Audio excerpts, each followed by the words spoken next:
తెలంగాణలో ఎమ్మెల్సీ కవిత దాఖలు చేసుకున్న బెయిల్ పిటిషన్లపై తీర్పును కోర్టు వాయిదా వేసింది.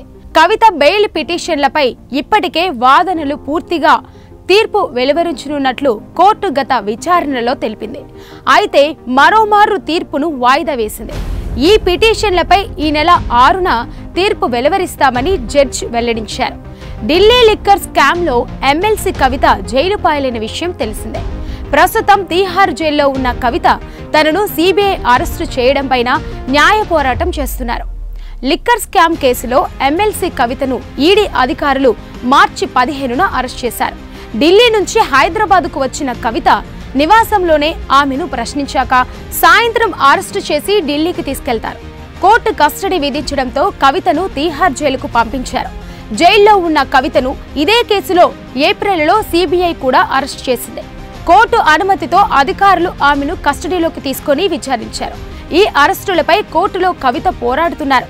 ఈడీ, సిబిఐ కేసులలో బెయిల్ కోరుతూ రౌస్ అవెన్యూ కోర్టులో పిటిషన్లు దాఖలు చేశారు. ముందుగా మధ్యంతర బెయిల్ కోసం కవిత దాఖలు చేసిన పిటిషన్ను కోర్టు తోసిపుచ్చింది.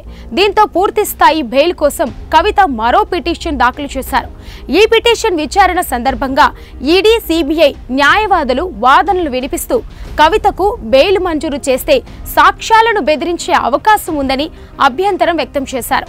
కేసులో ఆధారాలను తారుమారు చేసే ఛాన్స్ ఉందని అనుమానం వ్యక్తం చేస్తూ బెయిల్ పిటిషన్ తిరస్కరించాలని కోర్టును అభ్యంతరించారు. అటు కవిత తరపున వాదనలు కూడా విన్న న్యాయస్థానం నేడు తీర్పు వెలువరిస్తుందని భావించగా మరోసారి వాయిదా వేసింది. దీంతో కవితకు బెయిల్ వస్తుందా రాదా అని బీఆర్ఎస్ వర్గాల్లో ఉత్కంఠ నెలకొంది.